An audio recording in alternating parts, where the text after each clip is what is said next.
Para la universidad, doctor José Matías Delgado es, y esto no es retórica, es de lo más profundo de nuestros sentimientos, es un gran honor tenerlo aquí. Tener a autoridades de esta envergadura siempre es agradable, reconfortante y placentero. Gracias de nuevo. Esta casa de estudios se ha identificado desde su nacimiento por el conocimiento, promoción y apoyo a ese sistema que usted dirige en esta oportunidad, que es el sistema de integración centroamericana. No solo dentro de su ideario y de su naturaleza misma como universidad, sino que también al interior de cada una de las cátedras relacionadas con el tema que se imparten en la universidad, especialmente en la carrera de Relaciones Internacionales, que es una carrera diseñada, entre otras funciones, para estos menesteres. Nuestro querido país es un abanderado en los grandes temas de integración centroamericana, y prueba de ello es que en el texto de nuestra Constitución de la República, particularmente en el artículo 55, señala que la educación tiene los siguientes fines, y uno es lograr el desarrollo integral de la personalidad en su dimensión espiritual, moral y social, a la construcción de una sociedad democrática más próspera, justa y humana, e inculcar el respeto de los derechos humanos y a la observación de los correspondientes deberes, combatir todo espíritu de intolerancia y de odio, y conocer la realidad nacional e identificarse con los valores de la nacionalidad salvadoreña y propiciar la unidad centroamericana. El artículo 90 de la Constitución, en su numeral tercero, por otro lado, nos dice que los originarios de los demás estados que constituyeron la República Federal de Centroamérica, que teniendo domicilio en El Salvador, manifiesten a las autoridades competentes su voluntad de ser salvadoreños sin que se requiera la renuncia de su nacionalidad de origen. La Universidad Dr. José Matías Delgado, particularmente la Facultad de Jurisprudencia y Ciencias Sociales, sus catedráticos, sus estudiantes, le expresan sus sinceras felicitaciones por tan honroso cargo, y sin duda alguna su conocimiento y experiencia contribuirá en el avance de este proceso que un día culminará con el sueño de la integración. Muchísimas gracias, y por tercera vez, aunque es insuficiente todavía, gracias por su visita.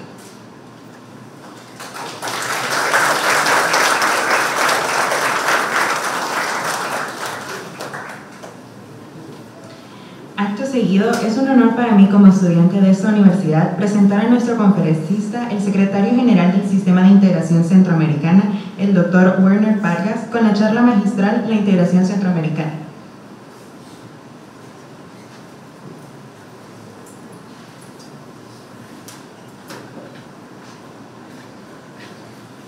Bueno, muchísimas gracias. Yo soy muy dado a romper protocolos, así que quiero solamente agradecer, rector magnífico, esta invitación que se me ha hecho, honorable decano, secretaria general, querido José María, que sin vos no hubiera sido, porque fuiste el que has insistido también en este acercamiento, y queridos estudiantes, profesores, profesoras, queridas estudiantes, muchísimas gracias también por este recibimiento. Realmente no lo esperaba así. Yo esperaba venir, entrar a una aula de clase donde iba a estar José María aburriendo a los estudiantes, y entonces yo iba a venir aquí a aburrirlos a un poco más. Pero agradezco mucho estas deferencias, rector, autoridades de la universidad, que nos permiten el día de hoy compartir con cada una de ustedes, algunas reflexiones sobre la integración regional. Desde mi punto de vista, porque esto no quiere decir de que sea absolutamente así como yo lo planteo. Yo voy a comentar algunas ideas. Vamos a hablar de una integración regional que no nace con el protocolo de Tegucigalpa, sino que tiene sus orígenes muy arraigados en nuestra historia, y eso me hace siempre señalar de que la integración regional es nuestra necesidad de reencontrarnos con nuestra naturaleza histórica, porque estamos llamados a estar juntos, inexorablemente. Es decir, habitamos un istmo, el istmo centroamericano, que por su mismo posicionamiento geográfico nos obliga a tener que comunicarnos. No es posible que estemos aislados un país de otro, porque no podemos sobrevivir de manera aislada. Y entonces esto nos llama a que desarrollemos procesos de acercamiento, de comunicación, de diálogo, y que en este momento se expresa con la integración centroamericana.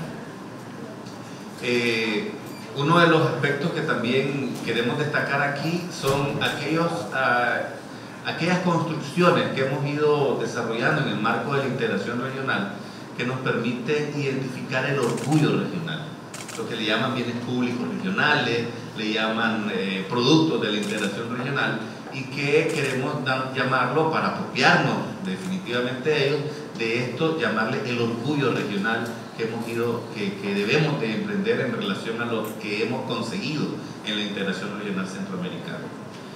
Así que, bueno, yo quisiera comenzar, por favor, con la primera diapositiva y hablar de la identidad. Y aquí yo quisiera hacer un ejercicio con ustedes, como estudiantes y profesores, vamos a hacer 5 selecciones al azar. Me diga, por ejemplo, vamos a ver, usted que de blusa verde, ¿de dónde es?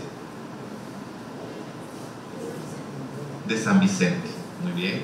Vamos a ver allá al señor de traje crema, corbata roja. Sí, de San Salvador. A la de blusita con flores y con diadema, San Salvador. Llevamos 3. Vamos a ver al señor de corbata verde que está detrás del señor de San Salvador. San Salvador. También. Y veamos aquí a la que está con el teléfono. San Salvador. Y si yo le preguntara a ustedes mismos, cuando salen de El Salvador, ¿de dónde son? Están en Guatemala, yo le digo a ustedes de dónde es. Igualmente haríamos el resto. Pero cuando salimos de Centroamérica, ¿qué decimos? Que soy de El Salvador, que soy de Nicaragua, que soy de Guatemala. No nos asumimos como centroamericanos. Es normal que si yo vengo y estoy en Managua, vivo en Managua y me dicen de dónde soy del barrio Riguero, ¿verdad? Y si estoy en el barrio y me dicen dónde, por donde vive Doña Chepa, porque voy dando identificaciones, me voy identificando con la territorialidad.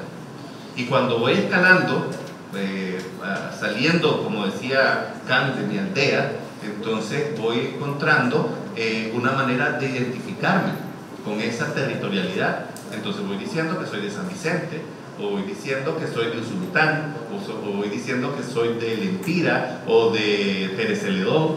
Pero cuando voy saliendo de mi país, pues obviamente digo soy de Costa Rica, soy de Panamá, pero cuando salgo de mi región, ahí pierdo la identidad regional.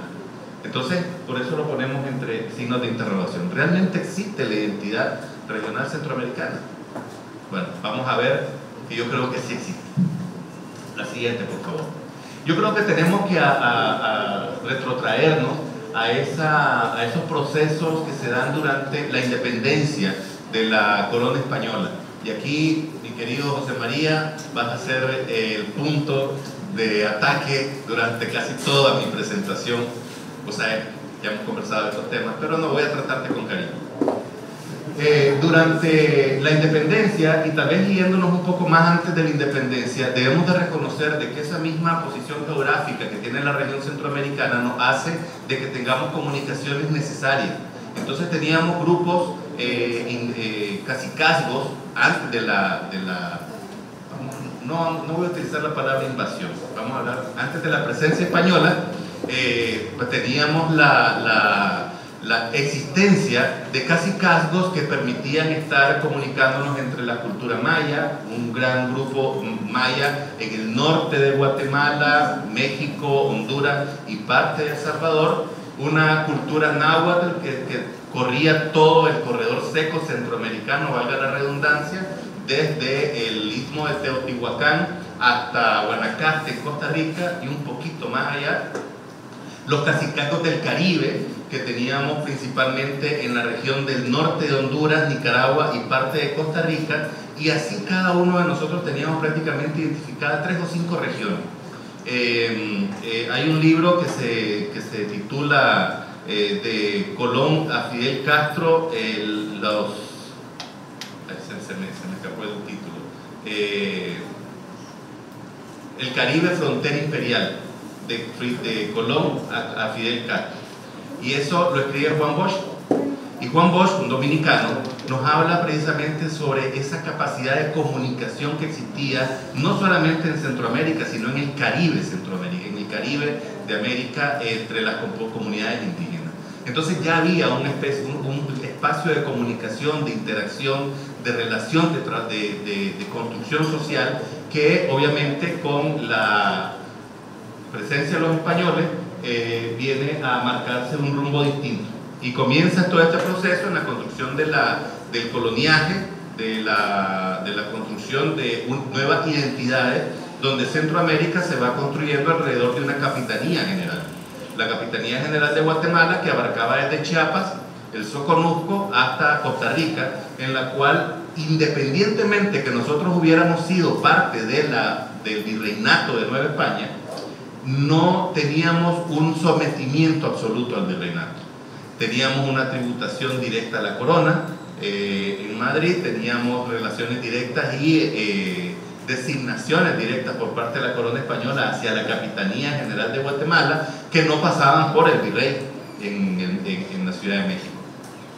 Entonces esto nos hizo ir construyendo esa identidad desde estas provincias, desde estos territorios.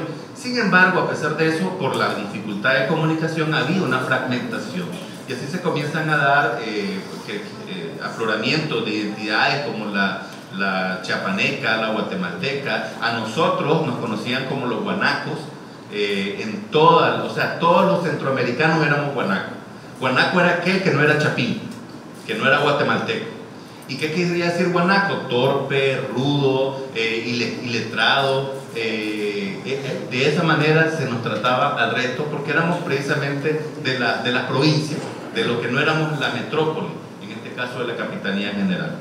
Y así se fueron construyendo identidades, pero también se fueron construyendo rivalidades y resentimientos. Así llegamos al proceso de la independencia, y ese tejido social de la independencia estaba construido fundamentalmente por una relación iglesia-estado.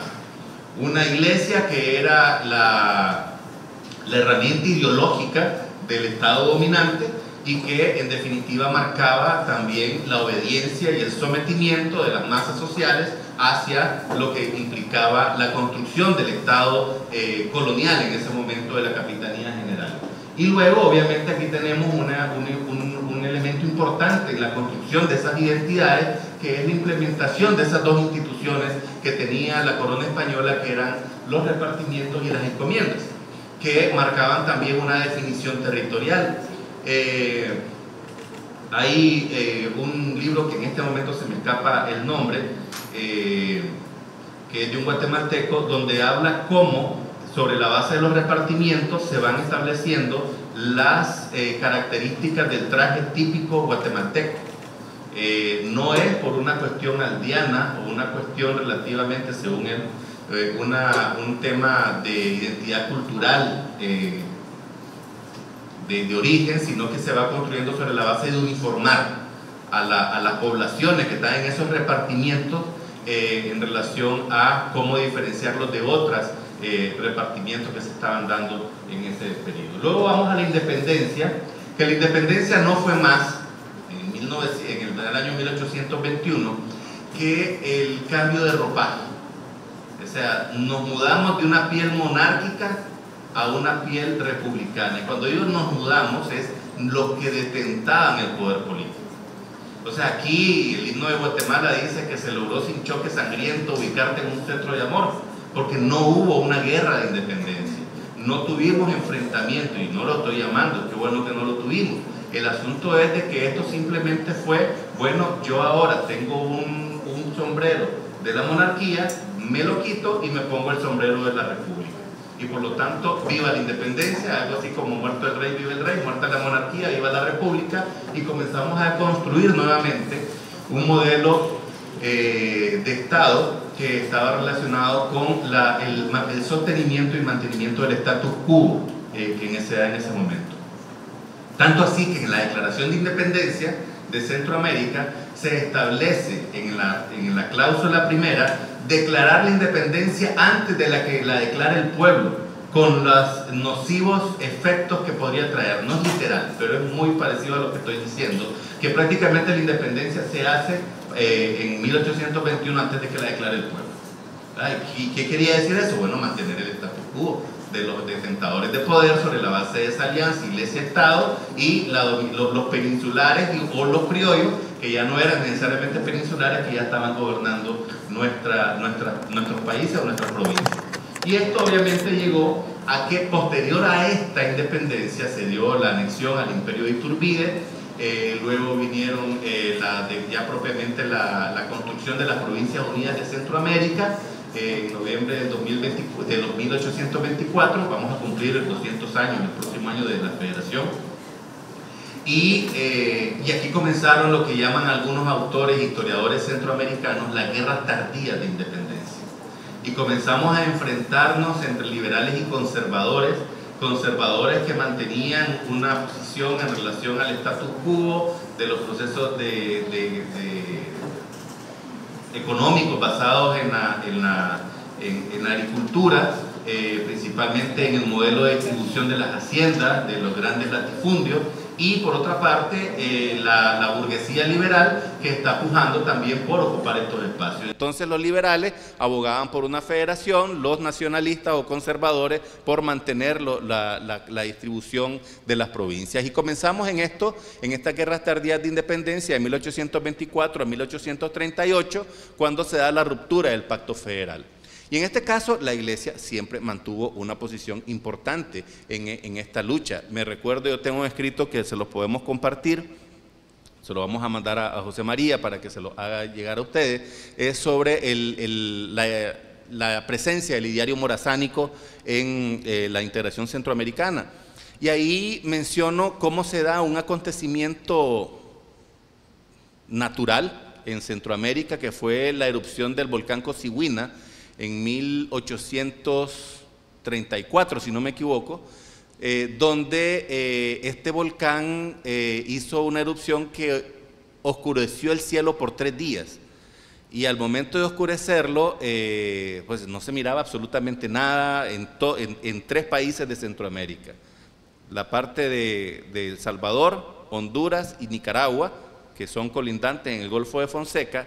Entonces la población comenzó a ver eso como el fin del mundo, porque eran 3 días, o sea, los animales se morían producto de la ceniza, de los gases, la fauna marina también afloraba en las playas putrefactas. Entonces la gente dijo, este es el fin del mundo. Y en los púlpitos lo que se mencionaba era, se le echaba la culpa a un solo hombre en ese momento, y ese hombre era Francisco Morazán. O sea, porque entonces era producto de los liberales, producto de los federalistas, producto de Francisco Morazán, que nos están mandando este calamitoso castigo divino hacia los pueblos centroamericanos. Entonces esto fuimos construyendo, todo este proceso, sobre la base de espacios que nos permitían tener una construcción de la identidad centroamericana, y la fuimos construyendo sobre la base de estas características. Luego llegamos ya aquí diversos intentos, y aquí ya vamos entrando al siglo, bueno, todavía me falta una etapa importante que creo que es oportuna destacar. Permítame, que me están llamando y le voy a pasar el teléfono. Que es la presencia, o mejor dicho, un esfuerzo de integración militar que tuvimos en Centroamérica en los años de 1850, cuando se da la ocupación de los filibusteros en Nicaragua, producto precisamente de esas guerras intestinas libero-conservadoras, donde los conservadores habían logrado derrotar a los liberales en Nicaragua. Los liberales vinieron, invitaron a William Walker, lo contrataron para que llegara a ayudarles en la guerra armada, y William Walker, como decimos, se quedó con el mandado. Derroca al gobierno conservador, se constituye como el presidente de la República y establece un eslogan que se podrán recordar, que era o 5 o ni una, ¿verdad? Que eran o las 5 repúblicas o ninguna. Eso quería decir que la pretensión de William Walker y de la Confederación del Sur de los Estados Unidos era apropiarse de las 5 provincias centroamericanas. Y lo que importaba tener a las 5 provincias centroamericanas, no existía el Canal de Panamá. Entonces teníamos aquí 2 rutas, que era las rutas de comunicación interoceánica en Panamá y en el Istmo de Rivas. Entonces lo que implicaba eso, producto también del surgimiento de la fiebre del oro en el Pacífico de los Estados Unidos. Entonces esto lo voy calzando con una realidad que tenemos en Centroamérica y que es permanente y que la debemos de tener muy clara. Nuestra posición geográfica es objeto de crecimiento, de desarrollo, pero también de codicia, de atención, de intención y de imposición de parte de terceros países. ¿Por qué? Porque tenemos una posición sumamente privilegiada y a veces no nos damos cuenta de esta realidad. Entonces, vamos a un proceso después de que se logró la expulsión de William Walker, su fusilamiento en Trujillo, ¿no? En Trujillo, en Honduras. Luego de eso pasamos a diversos esfuerzos que se dan. Se da una situación donde surgen una mayor presencia de gobiernos conservadores que dan cierta estabilidad a nivel regional, porque eran una misma ideología, había muy buena comunicación, surge el tema del café, surge el tema del monocultivo en muchas de las economías centroamericanas, y esto hace posteriormente que surja nuevamente, que es otra realidad que les quiero comentar, que surja nuevamente el movimiento liberal.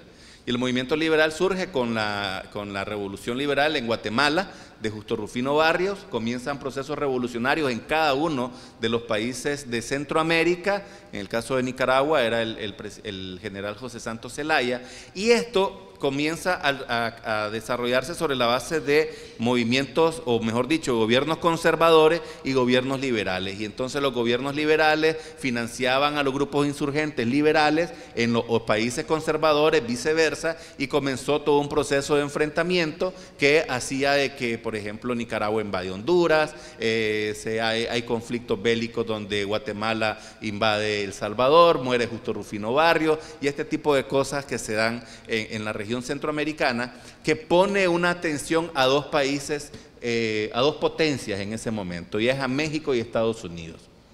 Y México y Estados Unidos conversan, Porfirio Díaz con Teodoro Roosevelt, y dicen: tenemos que llamar a los centroamericanos a que se civilicen, o sea, busquen la civilización, la vía civilizada para resolver los conflictos, porque se viven matando. Pero no era porque se siguieran matando, realmente no es que les importara si nos matábamos o no. Para México representaba un punto de inestabilidad política, producto de lo que representaba el porfiriato en México y también los movimientos insurgentes mexicanos, principalmente en el sur de México, en Chiapas, en Soconusco, en Yucatán, en estas provincias que siempre han reflejado una inestabilidad producto de la mala distribución de la riqueza en México. Si no, recordemos a los zapatistas a inicios de este siglo. Y por parte de Estados Unidos, el interés de pacificar la región ante la inversión que se iba a hacer para la construcción del canal interoceánico en Panamá. Es decir, cualquier tipo de inestabilidad política que existiera en Centroamérica iba a afectar sustancialmente los procesos de inversión y además la estabilidad de ese canal que ya estaba en construcción a partir de eso. Entonces, en 1907 se da el sistema de Washington, donde se nos invita a los representantes de los países centroamericanos a firmar sendos acuerdos de paz, de fraternidad, de economía, y se crea la Corte de Justicia de Centroamérica, la primera Corte Internacional de Justicia a nivel internacional. Y eso hay que también asumirlo como un orgullo regional. Entonces, en ese momento también se da siempre la inestabilidad, a pesar de que llegamos a acuerdo. José Santos Zelaya firma, lo pongo como ejemplo en el caso de Nicaragua, José Santos Zelaya firma el acuerdo de estos acuerdos a través de su canciller, pero en 1912 Estados Unidos le envía la nota Knox, que implica prácticamente de que o se iba o lo derrocaba. Entonces José Santos Zelaya decide irse, asume un gobierno conservador, se da la ocupación de los Estados Unidos y se firma en Nicaragua el acuerdo, el Bryan Chamorro, que es un acuerdo internacional que establece la concesión ad perpetuum de la ruta interoceánica nicaragüense para la construcción del canal interoceánico en Nicaragua. Algo que nunca iba a ocurrir porque ya Estados Unidos tenía el canal de Panamá construido en Panamá, pero lo que tenía que agenciarse Estados Unidos era la no construcción de otro canal por ninguna potencia, que podrían ser los alemanes, los belgas, los franceses o los ingleses. Entonces, esto generó, y lo traigo a colación, porque en este tratado Chamorro-Bryan se expresaba también la disponibilidad de Nicaragua de ofrecer las riberas del Golfo de Fonseca para la instalación de bases militares de los Estados Unidos. Entonces, en ese momento, Salvador y Honduras dicen de que esto viola la soberanía de sus países, que Nicaragua no puede venir a conceder esto porque afecta a los tratados de paz suscritos en Washington, y por lo tanto lleva el caso a la Corte de Justicia de Centroamérica. La Corte de Justicia de Centroamérica falla a favor de Honduras y El Salvador, pero la Corte nace con un pecado original y era su existencia, 10 años, a partir de 1907 a 1917. Por lo tanto, cuando corresponde hacer la renovación de este tratado, la reconducción del tratado, ya Nicaragua decide no participar, porque obviamente había sido condenada y vencida en juicio, y en ese sentido ya Nicaragua dice, bueno, ya no lo extendemos. Se dan algunos acontecimientos naturales, el terremoto de Cartago, entre otras cosas, y esto hace al final de que el esfuerzo que hicimos para la construcción de una Corte Internacional Centroamericana de Justicia, pues se quedara ahí en 1917 en la Corte de Cartago. Vinieron otros esfuerzos posteriormente que se dan hasta que llegamos a la construcción de la Organización de Estados Centroamericanos en 1951. La siguiente, por favor. Luego aquí vamos a relacionar esto, y aquí vamos a hacer un paréntesis más adelante, en relación a cómo viene el devenir histórico de la construcción del sistema de la integración. Entonces se crea la Organización de Estados Centroamericanos, en el cual se establece una gobernanza determinada, donde hay una reunión de presidentes, un consejo de ministros, hay reuniones ministeriales a nivel de diversos sectores, y algo importante que identificábamos con Manuel Lemus, nuestro director jurídico que nos acompaña el día de hoy, es el acento que tuvo la Organización de Estados Centroamericanos en temas de integración social, integración cultural, integración educativa, integración en materia de salud, más allá que la integración económica. Entonces comenzamos desde 1951 hasta el año 1960 a desarrollar un proceso de integración centroamericana que nos permitió, por ejemplo, construir currículas educativas compartidas a nivel regional. Nos permite, por ejemplo, el fortalecimiento de un Consejo Superior Universitario Centroamericano, el fortalecimiento que ya se había hecho años antes del Instituto Centroamericano de Administración Pública, del Instituto de Nutrición de Centroamérica y Panamá, del Instituto del ICAITI, que era el Instituto de Investigación de Ciencia y Tecnología de Centroamérica, entre otros grandes instituciones que se van creando en la integración regional con un acento eminentemente social, más que económico, hasta que se da ya en el año 1960 la suscripción del Tratado General de Integración Económica, donde el acento se comienza a poner en el ámbito económico de manera muy particular. Y viene posteriormente a eso la guerra entre Honduras y El Salvador, una guerra que mal llamada la guerra del fútbol, que realmente era el reflejo de la ineficacia en la distribución de beneficios en ese sistema de integración económico. Entonces, prácticamente los países centroamericanos que participan en la ODECA se distribuyen la actividad económica. Guatemala, El Salvador en menor medida y Costa Rica apuntan a un desarrollo industrial, Nicaragua apunta a un desarrollo agrícola extensivo y Honduras, a pesar de que apunta a un desarrollo agrícola, no con la extensividad que tiene Nicaragua, lo hace en el norte de Honduras, no logra participar ni insertarse de manera efectiva en este proceso de integración económica. Y esto hace que, en definitiva, entre otros aspectos, el tema de los bolsones, el tema de la situación de derechos humanos de los habitantes en el norte de El Salvador, sur de Honduras, sin tomar una posición particular en relación a este conflicto, se genera lo que es la guerra del fútbol, que tuvo una consecuencia importante en el proceso de integración regional, porque donde se sentaba Honduras se levantaba El Salvador, o viceversa. Entonces esto dificultó el proceso de diálogo. Adicional a esto, se viene a dar que en los órdenes constitucionales de Centroamérica se establece, producto de la Guerra Fría, disposiciones constitucionales de exclusión política. Disposiciones constitucionales que iban en las redacciones siguientes: se prohíbe toda expresión de movimientos o partidos políticos de corte marxista-leninista o de movimientos o partidos de corte o ideología comunista. Y más allá, hay una constitución, y no voy a mencionar de qué país, aquellas expresiones ideológicas foráneas y exóticas. ¿Y qué es lo importante de esto?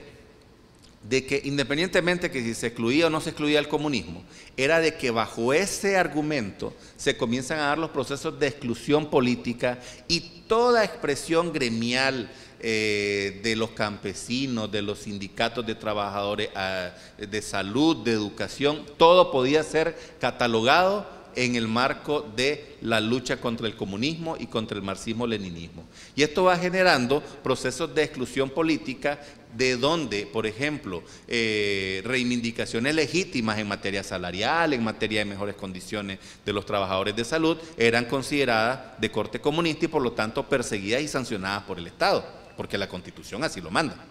Entonces esto provoca de que comience a darse un argumento de que, bueno, si un sistema de violencia, con violencia se derriba, y por lo tanto comienzan a surgir los movimientos de liberación nacional, no solo en Centroamérica, eso fue a nivel mundial, en Asia, en África, pero en Centroamérica surgen los movimientos de liberación nacional, y comienzan a darse los conflictos armados en Guatemala, en El Salvador, en Honduras, en Nicaragua y en Costa Rica, también nos escapó. Y esto hace de que comencemos un enfrentamiento ideológico, y nosotros, pues, podrán investigar en los libros de historia, se comienzan a dar lo que eufemísticamente a nivel internacional se conocía como las guerras de baja intensidad. Guerras que se dan a lo interno de nuestros países, pero para nosotros no eran guerras de baja intensidad. Nos reflejaron para los centroamericanos más de casi 500.000 muertos, producto de esos enfrentamientos armados, de la persecución política de uno u otro bando ideológico, o sea, no solamente de uno. Y esto nos hace precisamente que encontremos la peligrosa posibilidad de un enfrentamiento bélico entre nuestros países, producto de estas situaciones ideológicas. Y esto nos lleva a la necesidad de crear esfuerzos que estén orientados a la construcción de la paz en la región centroamericana. Y así, la Nicaragua sandinista, que surge producto de un movimiento insurgente en 1979, con antecedentes desde los años 50, comience a también tener una reacción producto del surgimiento de la contrarrevolución en Nicaragua, el enfrentamiento bélico. Nicaragua viene y plantea la necesidad y la importancia de buscar un acuerdo de paz, y comienza con el acompañamiento de México al proceso de diálogo en Manzanillo, que después se convierte también en el proceso de paz de Contadora. Contadora, vamos nuevamente a la posición geopolítica, nace de una iniciativa que lidera Panamá. Y Panamá lidera la iniciativa de la necesidad de construir un espacio de paz, de diálogo para la paz en los países de Centroamérica, en los 5 países centroamericanos, principalmente los 4 del norte. Pero ¿por qué lo hace Panamá? Panamá no lo hace porque, bueno, vamos a ayudar. Bueno, sí, pues fue solidario, fue consecuente con su política exterior, pero además de eso, Panamá había firmado en 1977 el Tratado Torrijos-Carter. Y ese tratado de Torrijos-Carter establecía una cláusula de que Estados Unidos podía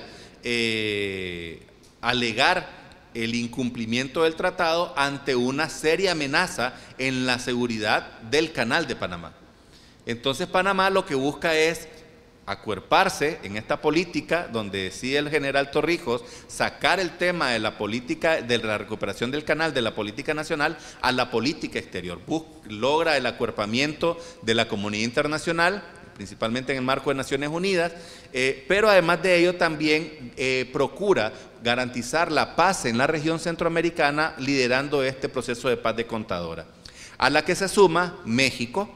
¿Por qué México? Porque, por ejemplo, México era el receptor de grandes masas de refugiados guatemaltecos, salvadoreños y algunos nicaragüenses en el sur mexicano. Y esto también generaba procesos de inestabilidad política. Se suma Colombia a este proceso de paz de Contadora. Colombia, que contaba con las Fuerzas Armadas Revolucionarias de Colombia, con el Ejército de Liberación Nacional y otros movimientos armados, sabe que cualquier escalada violenta en Centroamérica va a tener repercusiones en Colombia. Y Venezuela, que también había promovido en aquel momento el Pacto de Caracas, que es un pacto petrolero con los países de Centroamérica, el Caribe y América Latina, que ve la necesidad también de garantizar este proceso de la importancia del Pacto de Caracas en la implementación de un proceso de paz en Centroamérica. Entonces tampoco era, además de la solidaridad, también habían intereses geopolíticos en la región. Y luego esto nos hace entonces de que pasemos a un proceso de paz de Contadora que fue de alguna manera incidido negativamente por los Estados Unidos. Estados Unidos presenta una contrapropuesta que es el Plan Reagan para la Paz, que implicaba prácticamente que Nicaragua se rinda, el gobierno sandinista se rinda y que los gobiernos de Guatemala, El Salvador, Honduras y Costa Rica iban a tener una posición de que ellos iban a negociar la paz y prácticamente era negociar la paz para acorralar a Nicaragua. Guatemala marcó la diferencia en ese momento y Guatemala dijo no, vamos a utilizar el tema de la neutralidad activa y vamos a convocar, vamos a insistir para la construcción de un acuerdo con los cinco o ninguno, nuevamente la frase. O los cinco o ninguno, pero en esta vez de carácter positivo. Y nos permitió, a través de las gestiones del presidente Vinicio Cerezo, desarrollar un proceso de diálogo que culmina posteriormente con los acuerdos de Esquipulas, con la propuesta de la suscripción de la declaración de Esquipulas I y la suscripción de el acuerdo para el establecimiento de la paz firme y duradera en Centroamérica, suscrita en agosto de 1987. La siguiente, por favor. Bueno, y aquí tenemos a los presidentes que marcaron un momento de confianza en la región centroamericana que permite el surgimiento de este nuevo modelo de integración regional. Entonces, quería comentarles esto y otra cosa que les voy a comentar también por un tema de contexto mundial, para que vean que el sistema de la integración centroamericana no nace simplemente porque 5 presidentes o 7 presidentes o 8 presidentes se pusieron de acuerdo para suscribir un acuerdo de integración, sino que tiene sus antecedentes y su génesis histórica. Y esa génesis histórica está marcada en esa identidad territorial, pero además de ello está basada también en la posición geoestratégica que tiene la región centroamericana. Y eso no debemos de perderlo de vista, porque el posicionamiento geoestratégico de la región seguirá acompañándonos hasta que cambie el mundo o se hunde el istmo o qué sé yo, pase un acontecimiento a nivel global que nos implique que ya no vamos a hacer este puente entre dos continentes. Entonces, esta realidad geoestratégica, geopolítica, la debemos asumir permanentemente en nuestro ejercicio como profesionales al momento de tener posicionamiento frente a terceros estados. Porque yo me recuerdo, y voy a hacer un paréntesis acá, una vez que estábamos en los acuerdos de asociación con la Unión Europea, me recuerdo que un representante de uno de los países nos dijo, miren, pero es que tenemos que aprovechar esta oferta que nos está haciendo la Unión Europea. Nosotros tenemos que tener claro que nosotros no valemos nada, no me utilizó esa palabra, utilizó otra expresión, no valemos nada a nivel global y la Unión Europea nos está haciendo el favor de vernos en esta oportunidad. Y yo dije, puchica, con esos negociadores creo que no vamos a correr muy lejos, ¿verdad? Y bueno, y esto es lo que también se les hace el llamado a efecto de que nos asumamos con orgullo regional lo que realmente somos y la capacidad y potencialidad que tenemos como centroamericanos y como centroamericanas. La siguiente, por favor. Así, bueno, los acuerdos de Esquipulas que les comentaba, están el comandante Daniel Ortega, el presidente Napoleón Duarte. Por cierto, el doctor Ricardo Acevedo Peralta me comentó que ha hecho un libro sobre Napoleón Duarte y me ha planteado la posibilidad de hacer la presentación del libro en la Secretaría General del SICA, así que les estaremos haciendo llegar la invitación para que nos acompañen en la presentación del libro que se llama Duarte. El presidente Vinicio Cerezo, el presidente José Ascona Hoyo, que Dios en paz lo tenga, igual que a Duarte, y Oscar Arias. De los 5 presidentes, 3 vivos actualmente y vigentes políticamente en cada uno de sus países. Así que la siguiente, por favor. Ahora, algunas anotaciones adicionales a la integración regional, porque también esto no es simplemente de que tuvimos la voluntad política y construimos la paz, sino que hay un contexto internacional muy importante por lo cual surge el proceso de integración regional. La siguiente, por favor. Antes de la Primera Guerra Mundial, la potencia dominante a nivel global era el Reino Unido, la Gran Bretaña. El Reino Unido tenía posesiones en todo el globo terráqueo, que ellos decían que en el Reino Unido nunca se ponía el sol, en los confines de los territorios del Reino Unido nunca se ocultaba el sol, porque obviamente siempre era en algún momento del territorio mediodía.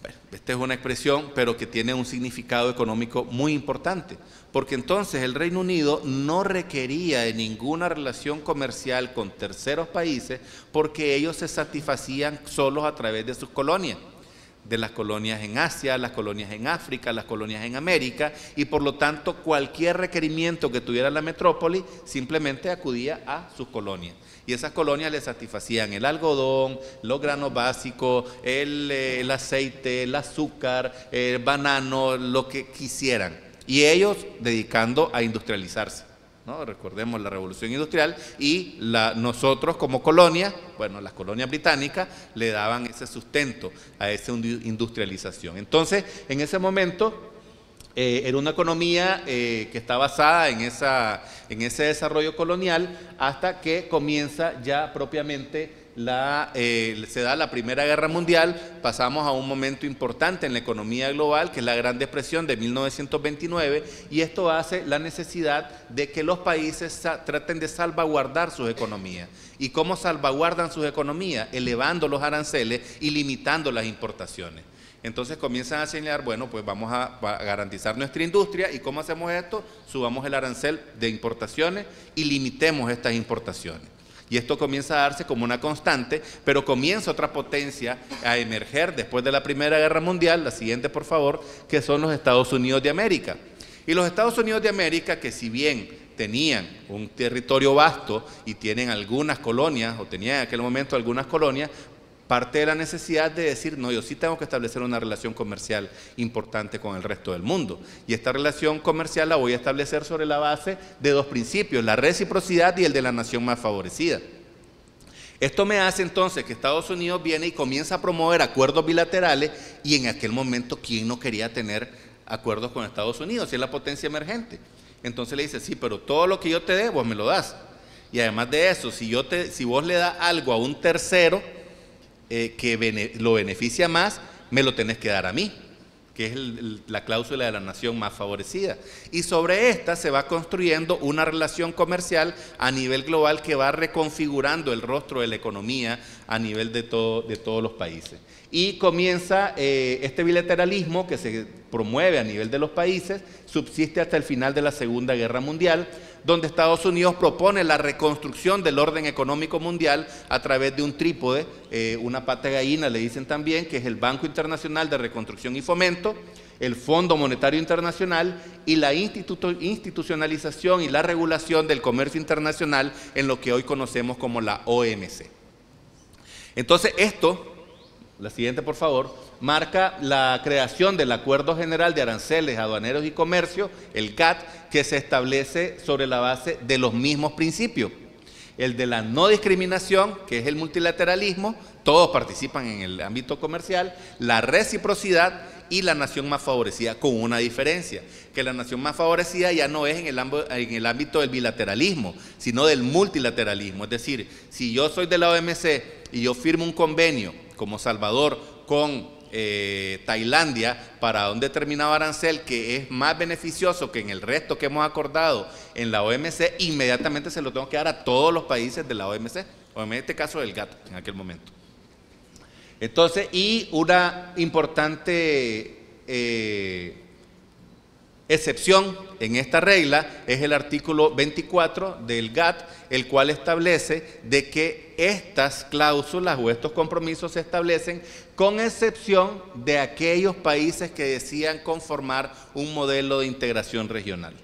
Entonces están viendo de que no es fortuito, de que nosotros comenzamos con una integración social, pero a partir de los años 50 se da el giro, producto de estos espacios, que también nos permiten una integración económica que nos libere de estos compromisos de multilateralismo, que nos libere del compromiso de la nación más favorecida y la reciprocidad. Y que eso no los podemos dar entre nosotros. Como 5 países centroamericanos nos damos todos los beneficios que querramos, pero no se lo tenemos que dar a un tercer estado.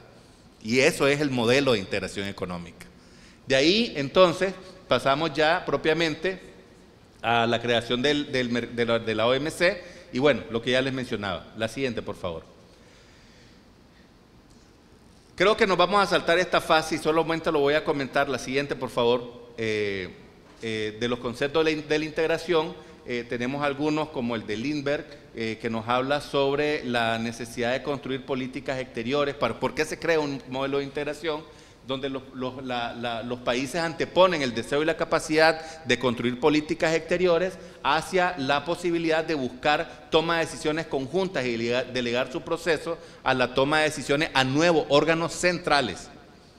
Ya no órganos del país, sino que los 8 países, 7 países, 10 países se ponen de acuerdo y le delegan esta responsabilidad de política exterior o de política de salud, de educación, a una instancia superior, a una instancia centralizada. La siguiente, por favor, y la siguiente.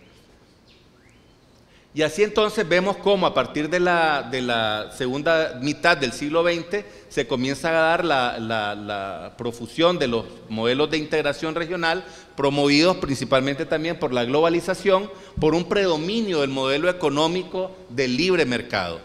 Se da la ruptura del bloque socialista, esa bipolaridad existente a nivel global, donde desaparece la Unión Soviética, el eje de los estados los estados socialistas o el bloque socialista, y a partir de eso comienza a surgir lo que se denominó como el fin de la historia, que era ya propiamente el surgimiento de un modelo económico neoliberal a nivel global y por lo tanto la profusión también de los tratados de libre comercio entre los países y el establecimiento de nuevas reglas del comercio a nivel global. Con la necesidad de cada uno de los países de enfrentar los retos de forma conjunta con la finalidad de satisfacer los intereses de los ciudadanos, entre los cuales los estados a veces se declaraban incapaces de poder asumirlo. Pero ante eso se nos puso una factura importante y entonces nos decían, bueno, usted ya no siga produciendo arroz, usted ya no siga produciendo determinados productos porque eso se los puedo importar yo. Usted dedíquese a otro tipo de actividades. ¿Por qué no se dedica al servicio de turismo? ¿Por qué no se dedica al servicio de financiero? Lo de la comida yo se lo doy. Lo de los medicamentos yo se lo doy, yo se lo vendo. Porque al final yo tengo toda esa industria. Entonces, ¿cómo estalló esto? Nos lo fuimos a encontrar con la pandemia, donde los grandes se quedaron con los medicamentos, con los alimentos y nosotros comenzamos los padecimientos de la escasez, producto de ese modelo económico que nos suprime de la soberanía alimentaria y de la soberanía en diversos ámbitos de nuestra actividad económica y social. La siguiente, por favor. Así que podemos encontrar todos estos modelos de integración desde la más izquierda hasta la más derecha, que son unos de carácter político, otros de carácter económico, pero son al final modelos de integración. El Consejo de Ayuda Mutua Económica, el CAME, que era un modelo de integración entre los países socialistas, de los cuales participaban países de América Latina. Por ejemplo, Cuba, Nicaragua era asociado, pero no era miembro, o modelos, por ejemplo, del otro lado, como por la Alianza del Pacífico, ¿no? que está establecida y ahora tiene otras dimensiones. Cuando se hizo esta diapositiva todavía estaba la Alianza del Pacífico de manera fuerte. Entonces, este tipo de cosas son, todo este tipo de modelos, y aquí faltan muchísimos más, son donde se inserta el sistema de la integración centroamericana. Y aquí vamos entonces ahora sí ya propiamente a la materia del sistema de la integración. Saltemos por favor esta. Igual, saltémosla. Saltémosla y la vamos a hablar más adelante. Igual, saltemos. Vamos al sistema de integración centroamericano. Lo que pasa es que el tiempo, creo que, no sé cómo vamos, José María. Ok. Bueno, entonces, el sistema de la integración centroamericana, ya les conté de dónde nace, cómo nace, en qué contexto internacional se da, cuál es el contexto regional que existe. Si hay dudas hasta aquí, opiniones, ideas. Y como les dije, esta es mi verdad. Y como no hay una sola verdad, la verdad se viste de diversos colores. Entonces cada uno va construyendo su percepción en relación a lo que considere bien, sobre la base de sus argumentaciones y fundamentaciones. Yo tengo fundamentaciones para defender mi posición, pero puede ser que hayan otro fundamento y otras perspectivas. Esta es mi visión de la integración. Y ahora pasamos a este protocolo de Tegucigalpa, que se suscribe en 1991, el cual nace producto de todo este proceso de construcción de diálogo y paz que nos llevó a Esquipulas I y Esquipulas II, y que marca la necesidad de establecer este modelo de integración que ya no sea solamente un modelo de integración disperso, en un modelo económico, un modelo social agonizante, producto de todos los que le hemos hablado, y que marca la importancia de promover un modelo de integración donde se establezca una comunidad económica política entre los países que lo conforman. Además de ello, también con una base axiológica importante, donde se establecen propósitos y principios de la integración. Propósitos y principios que están sustentados precisamente sobre la base de evitar esos conflictos que se daban en la región, y que además de eso promuevan el diálogo, el respeto a los derechos humanos, el respeto al derecho internacional público, el principio del consenso en la adopción de decisiones, el principio relativo a la legalidad y al cumplimiento del Estado de Derecho. O sea, son principios que están sustentados en el modelo de integración centroamericana y que están marcados dentro de su base axiológica. Y no solamente en el protocolo de Tegucigalpa, sino en los instrumentos complementarios. De aquí entonces también se establece la gobernanza del sistema de la integración centroamericana, mecanismos de solución de controversia, porque todo marco jurídico pues, es susceptible de interpretaciones, y las interpretaciones son susceptibles de conflictos. Entonces, para eso tenemos un mecanismo de solución de controversia y el establecimiento de los órganos del sistema, que está basado particularmente en la reunión de presidentes, y es lo que están aquí, vamos a hablar de cada uno de ellos. La reunión de presidentes está constituida por los 8 presidentes electos constitucionalmente por cada uno de los países. Marcan dentro de sus atribuciones el establecer los lineamientos generales del sistema de la integración centroamericana. Y esos lineamientos generales se expresan a través de mandatos, o bien a través de la suscripción de tratados internacionales que después forman parte del acervo del derecho comunitario centroamericano. Entonces, los presidentes dicen, bueno, vamos a atender el tema de la seguridad alimentaria y nutricional. Vamos a atender el tema de la integración energética centroamericana. Vamos a promover una integración energética con energías renovables, energías limpias. Vamos a promover acciones que estén orientadas a un trato integral al tema migratorio. Los presidentes dicen eso, o sea, marcan la línea de trabajo que vamos a tener las instituciones del sistema y los órganos. De ahí entonces vienen el Consejo de Ministros.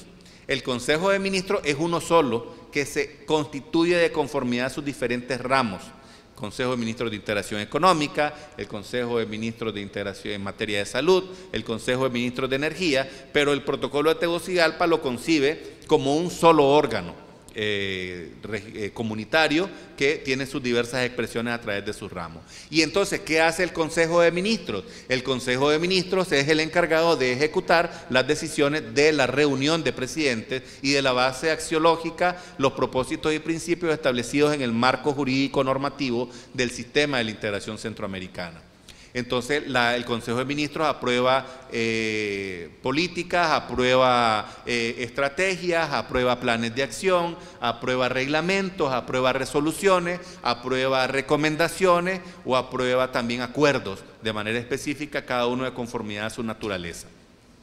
De ahí entonces tenemos un comité ejecutivo que estará conformado por representantes designados de cada uno de los países, y la naturaleza de este comité ejecutivo es que tenga una expresión de tutela de los intereses comunitarios.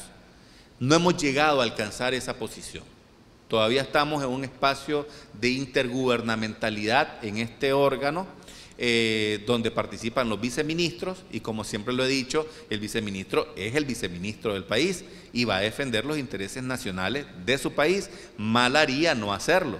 Por lo tanto, al momento de que se sienta en el comité ejecutivo, lo hace sobre la base de su visión nacional. El interés es que fuera sobre la base del interés comunitario.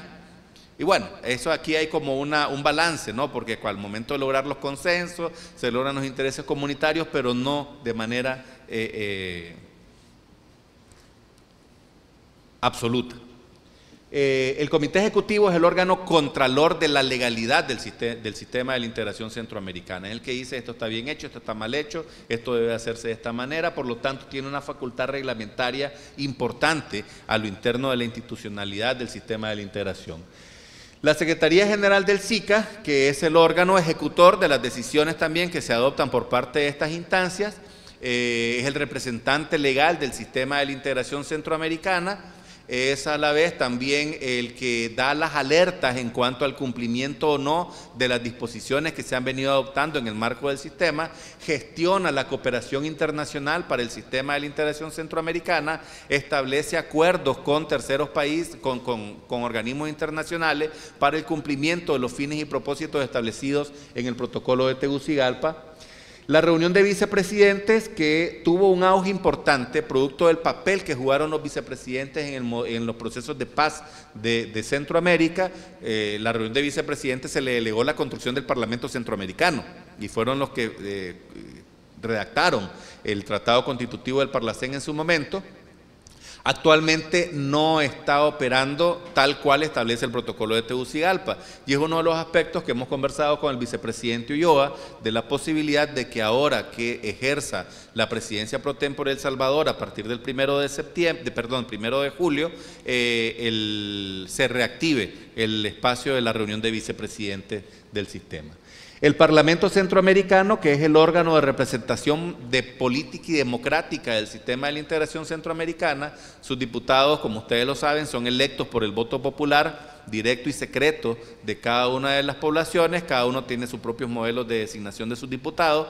El Salvador tiene uno de los modelos más directos en cuanto a la elección, porque votan ustedes por rostro, por nombre, no votan por planilla, no votan por partido, y eso le da una importancia trascendental a la elección de sus diputados ante el Parlamento Centroamericano. El Parlamento tiene, a mi criterio, 3 funciones principales, que son control político, control administrativo y control presupuestario. Eso implica que el Parlamento Centroamericano nos llama a los funcionarios del sistema a rendir informes, a rendir cuentas de las actividades que estamos haciendo. Y lo acabo de hacer hace como aproximadamente 2 semanas, donde rendí informe de las gestiones del secretario general ante el Parlamento Centroamericano, y así lo hace cada secretaría ejecutiva del sistema de la integración centroamericana. ¿Qué es criticado, qué es cuestionado? Sí, pero las funciones están ahí. No se trata de cuáles las funciones o naturaleza del Parlamento Centroamericano. Creo que el quid del asunto en el caso del Parlamento está en cuanto a la en cuanto a la conformación del Parlamento Centroamericano. Por eso hablaba de los temas de la elección y la importancia de que El Salvador tenga ese mecanismo de elección directa. La Corte Centroamericana de Justicia, que es el órgano de tutela jurídica del derecho comunitario, está constituida actualmente por 3 países que han designado sus magistrados: El Salvador, Honduras y Nicaragua. Guatemala se ha adherido ha ratificado el Estatuto de la Corte Centroamericana de Justicia, pero no ha designado a sus magistrados, y el resto de países aún no ha ratificado el Estatuto de la Corte. Sin embargo, la Corte Centroamericana, como está constituida, ha señalado de que la no participación de los países no óbice a que no deban acatar las decisiones que se adoptan en el marco de la jurisprudencia de la Corte Centroamericana de Justicia. Es decir, la Corte Centroamericana se ha declarado con jurisdicción en la implementación del derecho comunitario en todos los países miembros del sistema de la integración centroamericana, porque no tiene sentido de que yo venga como Panamá, Costa Rica, y diga: yo no voy a acatar el fallo de la Corte que manda al Consejo de Ministros de Salud a tomar determinada decisión, porque yo no soy miembro de la Corte Centroamericana de Justicia.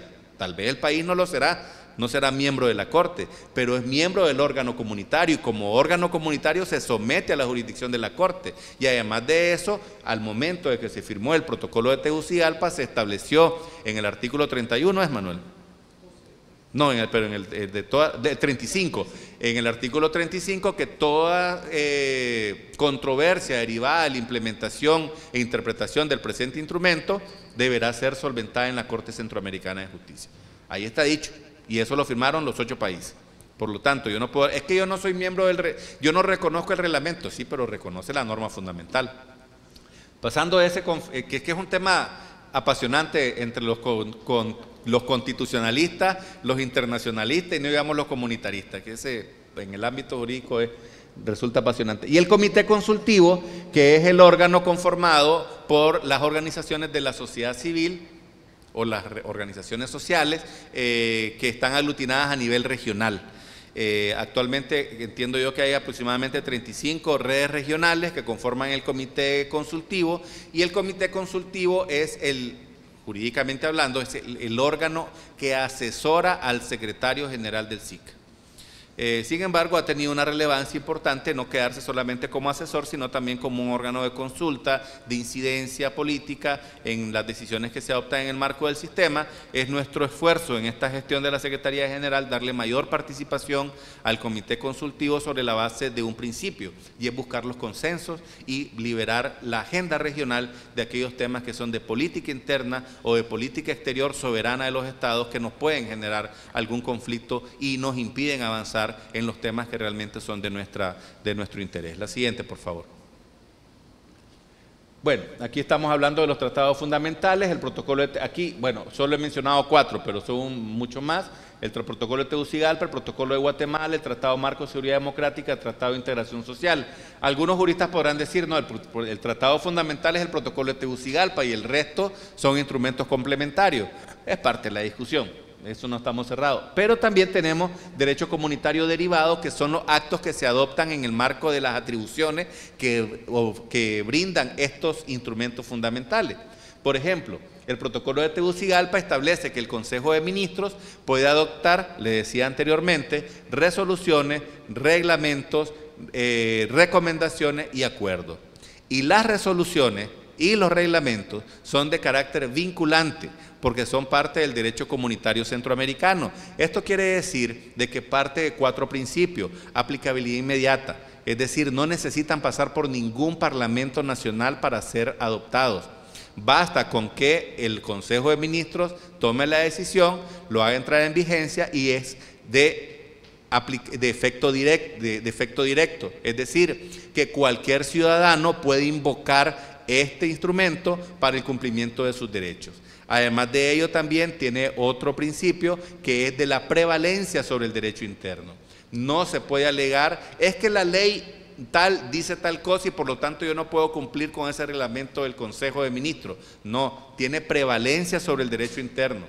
Incluso la discusión está basada en que también tiene prevalencia sobre el derecho constitucional, porque al momento que los ministros adoptan una decisión, deben de estar claros de que la decisión que están adoptando como representantes del Estado en ese órgano comunitario no transgreda su normativa nacional, desde el derecho comunitario, desde el derecho constitucional hasta el derecho derivado de cada uno de sus países. Por lo tanto, no se puede alegar el incumplimiento sobre la base del derecho interno. Y por último también es la responsabilidad de los estados ante el incumplimiento de la norma comunitaria. ¿A quién voy a demandar yo por el incumplimiento de una norma comunitaria? O bien demando al Estado o demando al órgano comunitario que presuntamente me está violando mi derecho. Pero el Estado es el responsable ante el incumplimiento de la norma del derecho comunitario. La siguiente, por favor. Estas son las que estaba mencionando y el principio de unicidad, que también marca la necesidad de que el administrador de justicia aplique el derecho comunitario sobre un principio de unicidad, es decir, no puede ser una sentencia aplicada en Chimaltenango diferente a una sentencia que pueda aplicar un juez en el Darién, en Panamá. O sea, tiene que haber un principio de unicidad y para eso existe una herramienta que se llama la consulta prejudicial, pero no vamos a entrar a ese detalle jurisprudencial en el caso de la Corte Centroamericana. La siguiente, por favor. Entonces ahora vamos a la identidad y el orgullo regional. Estos elementos que hemos conversado, que hemos compartido con ustedes, nos da la importancia de asumir esa identidad centroamericana. Entonces ya no lo estoy preguntando, lo estoy afirmando. Tenemos identidad centroamericana, pero debemos de asumirla, construirla, apropiarnos de ella, porque de lo que no nos apropiamos no nos podemos identificar. Entonces nos apropiamos de nuestras cosas, nos apropiamos de nuestros conocimientos, nos apropiamos de nuestra fe, nos apropiamos de nuestra ideología y una vez que nos apropiamos de ella, nos identificamos con ella. Por lo tanto, es importante conocer lo que hacemos en la integración regional centroamericana, en esos espacios de orgullo regional que nos permiten, por ejemplo, conocer un mecanismo de compra conjunta de medicamentos, que nos da la posibilidad de tener ahorros de hasta 113 millones de dólares para los países centroamericanos, pero más importante que el ahorro es que el medicamento llega al barrio, llega a la comarca, llega al caserío de los puestos de salud porque están enmarcados en el sistema de salud pública centroamericano. Para enfermedades crónicas como la diabetes, como la hipertensión, como enfermedades crónicas transmisibles como el VIH, intereses que son propias de los estados para poder garantizar la salud pública de sus habitantes. Tenemos un mercado eléctrico regional, ya El Salvador hoy por hoy ha ido superando la dependencia hacia otros actores del mercado regional, pero que nos permiten, por ejemplo, hace 3 años aproximadamente, El Salvador dependía de un 24% del mercado eléctrico regional. Y eso hacía de que el mercado eléctrico regional promocionara la estabilidad energética a nivel de la producción industrial, comercial y doméstica en El Salvador. Pero también esto nos permite contar con este mercado eléctrico regional de que los países puedan invertir en nuevas fuentes de energía. Y hoy por hoy el Centroamérica cuenta con un 74% de energías renovables a nivel del mercado eléctrico regional. Países como Alemania tienen el 30% de energías renovables, bajando actualmente, producto de la crisis del este europeo.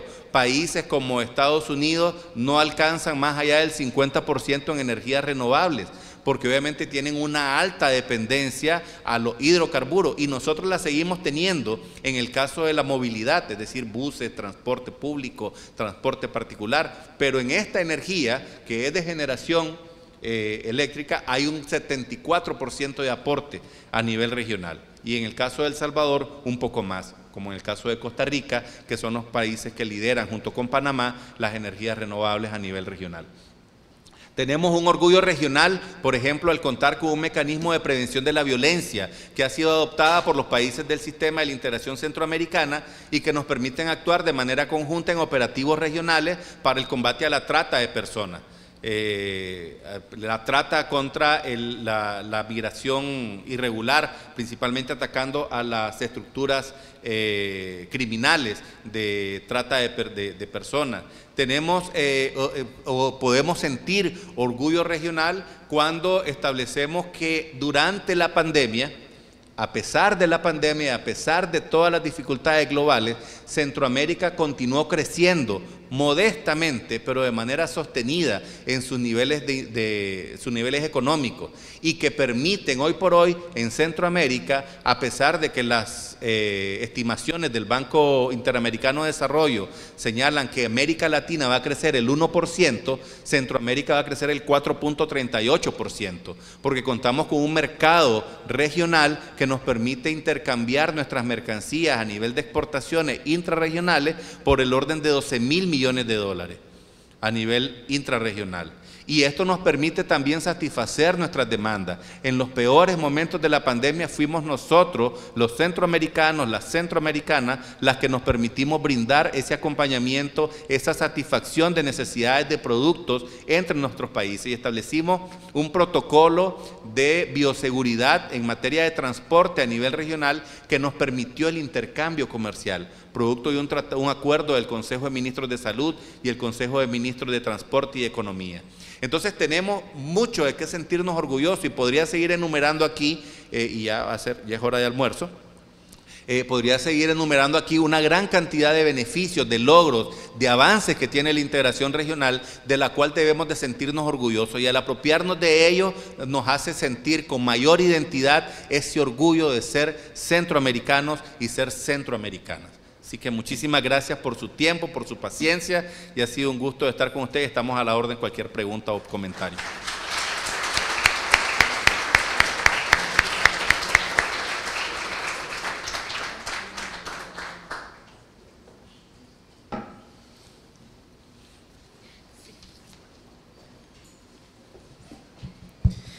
Agradecemos al doctor por su conferencia. Para finalizar el evento, tendremos las palabras de cierre de parte de la coordinadora de la carrera de Relaciones Internacionales, la doctora Annette Rebeca Berríos.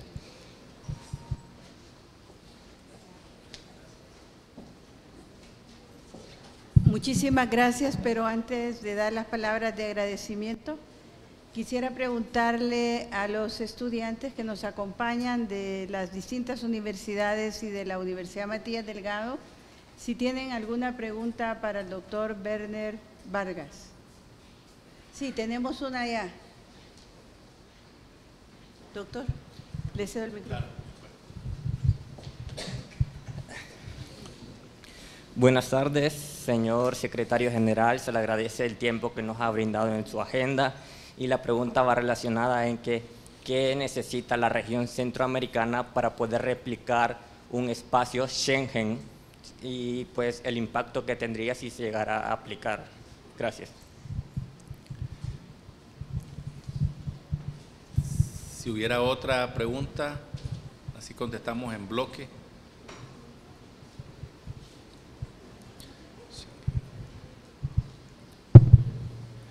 Muy buenas tardes, señor secretario general del SICA. Para mí es un gusto y un placer participar en esta conferencia impartida por usted, y mi pregunta va encaminada a la integración económica de la región. Quería preguntarle a usted qué efectos puede traer la apertura de relaciones en varios países de la región con la República Popular China, y si esto puede tener algunos efectos o consecuencias con los principales socios comerciales de la región, como lo es Estados Unidos. Muchas gracias.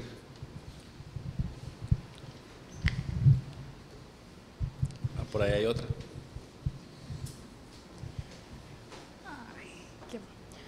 Muy buenas tardes, señor secretario general del SICA. Yo tengo una pregunta, y es ¿cuáles son los pasos más importantes que hay que seguir para concluir la etapa de integración?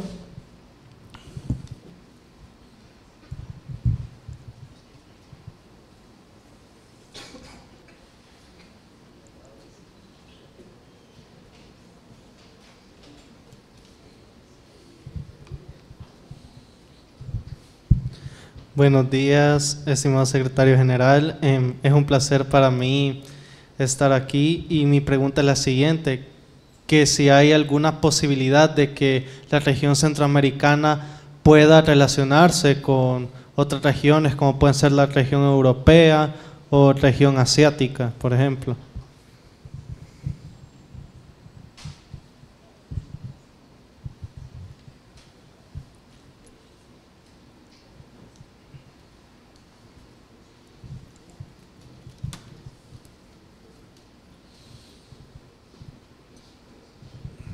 Buenas tardes, secretario. Mi pregunta es, ¿cuál cree usted que ha sido el avance más importante con respecto a la economía del SICA?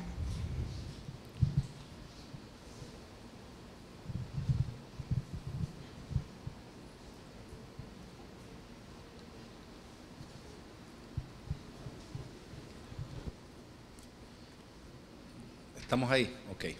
Creo que ahí cerramos. Bueno, yo quiero tal vez dejar un mensaje en cuanto a cómo asumimos un lenguaje en relación a determinados temas de la construcción de nuestra propia identidad centroamericana. No repliquemos, construyamos lo nuestro. Entonces no repliquemos Schengen. O sea, está bien, es un modelo importante, interesante, vamos a ver cómo tomamos los mejores elementos de Schengen y lo vamos a aplicar en la región centroamericana. Establezcamos nuestro propio modelo de movilidad humana a nivel regional. Promovamos ese CA4 a nivel de un estatus reglamentario que nos permita el intercambio de nuestros seres humanos a través de la movilidad en los países, producto de contar con un seguro social, producto de contar con un reconocimiento de título, con un reconocimiento de la actividad de servicios que se puedan prestar, de la actividad profesional o técnica especializada que puedan tener nuestros ciudadanos y nuestras ciudadanas. Y eso es lo que estamos llamados actualmente a construir. En el caso nuestro contamos con el CA4, que es un instrumento que nos permite algunas facilidades migratorias. Es decir, nos impide de que tengamos que viajar con pasaporte y nos permite viajar con cédula entre los países de Centroamérica, pero tampoco nos garantiza ese ejercicio de la actividad laboral, del ejercicio de estudios, de la atención en materia de salud, de traernos nuestras cotizaciones del Seguro Social a esos países, y eso es lo que estamos enfocados en este momento, en la construcción de esas dinámicas de trabajo que tenemos que hacerla de conjunto con los diversos sectores. Ahí participamos con las instancias de migración. Manuel Lemus es el encargado de parte de la Secretaría General de trabajar con la Comisión de Directores de Migración de Centroamérica, Panamá y República Dominicana, bueno, de LOCAM. Igualmente tenemos que trabajar con el Consejo Centroamericano de Integración de la Seguridad Social, con el CISCAT, para ver estos temas con los ministros de salud. Es un esfuerzo combinado que nos permite trabajar en esto. Actualmente contamos de manera muy precisa con un instrumento de facilitación migratoria, pero necesitamos avanzar sustancialmente en la regularización jurídica de este proceso del CA4 y además de ello involucrar otros aspectos que nos permitan esa movilidad humana a nivel centroamericano. Con relación a China, nosotros tenemos actualmente una situación muy particular. La República de China-Taiwán es el estado observador del sistema de la integración centroamericana. Así fue decidido por consenso en el año 2000, donde los 8 países del sistema de la integración le otorgaron el estatus de observador a la República de China-Taiwán. Hoy por hoy, de esta correlación existente en el 2000 ha variado sustancialmente y tenemos 6 países que reconocen a la República Popular de China bajo la política de una sola China. Y tenemos 2 países, que Guatemala y Belice, que continúan reconociendo a la República de China-Taiwán. Mientras el consenso no cambie en el ámbito del sistema de la integración centroamericana, porque las cosas en derecho se deshacen a cómo se hacen, entonces corresponde continuar con ese status quo que tiene el observador. Independientemente de eso, la dinámica de trabajo que tendrán, en este caso concreto, los países en el ejercicio soberano implicarán de que ellos vayan fortaleciendo y fomentando su relación comercial o económica, política, de otra índole con la República Popular de China y los 2 países con la República de China-Taiwán, y el sistema de la integración centroamericana continuará atendiendo a República de China-Taiwán como observador en tanto no hayan modificaciones a ese consenso previamente establecido. La integración regional no la vamos a concluir nunca, es decir, no es un proceso que tiene un fin determinado. Vamos a continuar avanzando. Me salté esos procesos. Hay ciertos autores que nos hablan de que se establecen zonas de libre comercio, hasta la integración política. Bela Balaza nos habla de eso, pero no tenemos que asumir las cosas como una receta.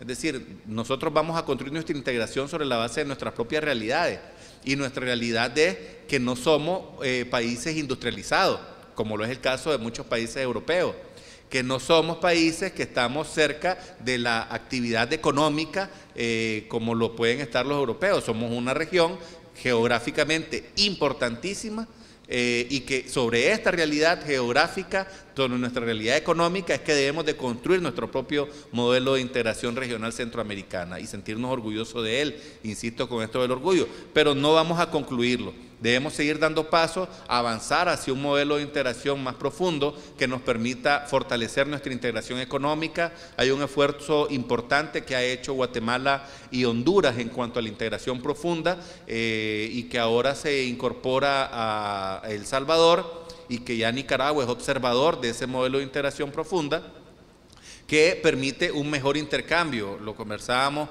recientemente en una gira que tuvimos en la Unión Europea, una misión donde periodo de espera del transporte en las fronteras era de 72 horas, ¿no?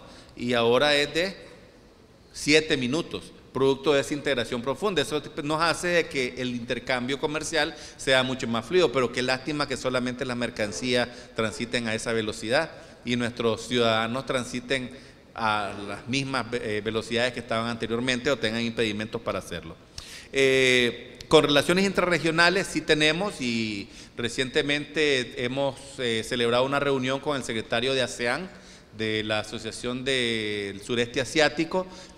También hemos participado muy activamente en el marco de la CELAC, donde tenemos relaciones con la Comunidad Andina de Naciones, con el Mercosur, con el CARICOM, con el CELA, el Sistema Económico Latinoamericano, con ALADI, la Asociación Latinoamericana para el Desarrollo, también con la Asociación de Estados del Caribe y obviamente con la Unión Europea, ¿verdad? Con quien vamos a celebrar próximamente una cumbre Unión Europea-CELAC, y donde la participación de Centroamérica debe ser importante, con un solo discurso, con un solo planteamiento como región que potencialice las capacidades de cada uno de los países. ¿Y cuáles son los principales avances económicos? Los mencionaba anteriormente, pero creo que es oportuno puntualizarlo, en el sentido de que nosotros nos permitimos ser nuestro segundo socio comercial a nivel global. Es decir, primero Estados Unidos y después nosotros como centroamericanos somos los segundos socios económicos, comerciales. Por lo tanto, nuestra existencia y nuestras relaciones son sumamente importantes. Tanto así que cuando se da el golpe de Estado en Honduras en el 2009, en esa oportunidad los países de Centroamérica, Guatemala, El Salvador, Nicaragua, deciden establecer un bloqueo a las fronteras de Honduras, y eso no duró ni 72 horas. ¿Por qué? Ni 48 horas, fueron 2 días. ¿Por qué? Porque al bloquear a Honduras nos bloqueábamos todos. Es que esa posición que tenemos geográfica nos implica que tenemos que convivir sí o sí. Y no podemos decir, no, es que voy a sacar a este país, porque no podemos hacerlo, porque tenemos que transitar entre nosotros. Y nuestra producción industrial requiere de la materia prima del otro y viceversa. Entonces, eso nos hace que tenemos que identificar la importancia, los avances de la integración a esos procesos que nos permiten hoy crecer el 4.38%, a pesar de que el resto de países latinoamericanos, mucho más, con economías mucho más sólidas, apenas van a avanzar el 1%. Entonces, creo que eso también debemos destacarlo como un avance importante en cuanto a nuestro modelo de integración económica. Así que, muchísimas gracias.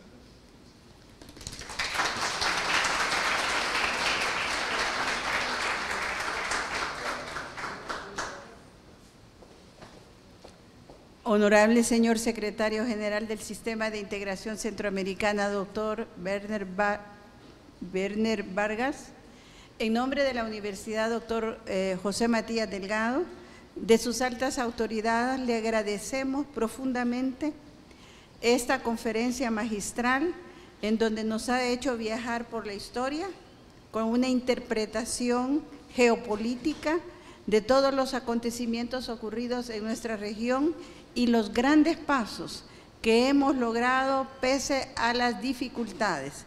Soñemos con una Centroamérica unida.